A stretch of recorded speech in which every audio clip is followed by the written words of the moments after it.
My name is Ramona. I am a senior who once lived in the Redlands on 27 acres. The property backed onto an educational institution that once housed students, now housed others like myself. COVID-19. My first reaction was panic along with disbelief, somewhat the same as the reaction I had to 9/11. I am going to die. We are all going to die. I glued myself to the TV from dawn to dusk, the sensationalism and fear-mongering only serving to increase my fear. I searched out Dr. Google to possibly help me with the facts and perhaps even help find a cure. Noble thought. So I started researching and writing. This occupied my mind in a more positive direction. I learned a great deal, especially reading about a mysterious and deadly cytokine storm syndrome and its impact on health worldwide, especially COVID-19. And then another bombshell. Having been diagnosed with a rare blood cancer myself 5 years prior, my hematologist-oncologist told me that if I were ever to contract COVID, I only had a 7% chance of survival. Isolation, along with PPE precautions, masks, gloves, disinfectant, etc., became a priority. Vaccination was not an option. I organized weekly grocery drops. There were lovely people bringing groceries and sharing a curbside coffee and a chat, of course social distancing. I am so grateful for these people. They were special to me. I am grateful for Woolies Click and Collect service.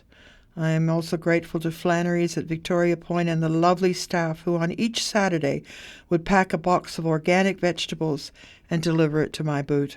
No contact. There was always a little extra surprise that would brighten my day. So I was housebound.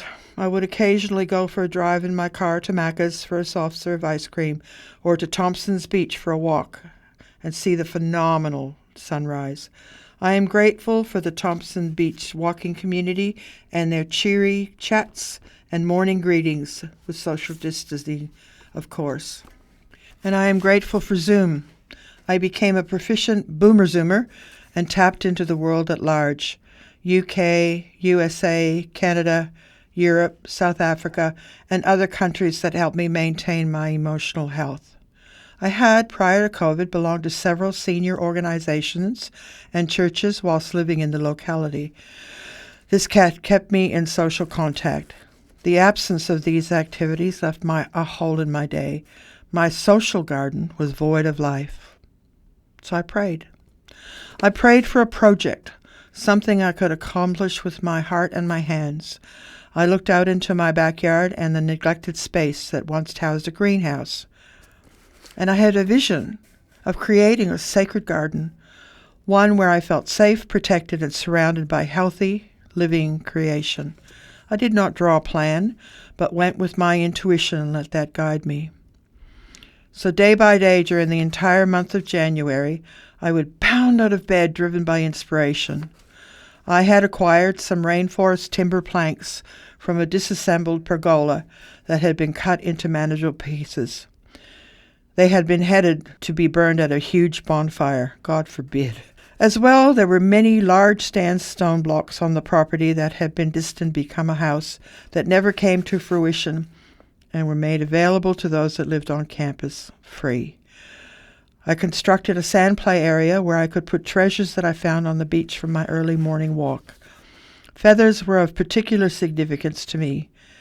They represented angels to me. The garden had rich soil in it, as I had used 2 bins of composted soil. Sad that I could not use them for veggie gardening, but after years of trying, the possums won, I conceded. I planted a couple of bananas on either side of the garden to provide shade. I adorned the garden with friends, a flamingo, a turtle, Fletcher the emu, a parrot, and other colorful garden ornaments, and my garden took on a life of its own, and so did I. On days when it was too hot to be outside, I would lay on my super soft couch and comfy sofa that I had positioned to look out onto my garden, the patio door exactly framing my sacred garden. And it was my space, and my safe and sacred place, my saving grace from a world gone mad. I am grateful for gardens everywhere. My sacred garden was a blessing of creation. Amen.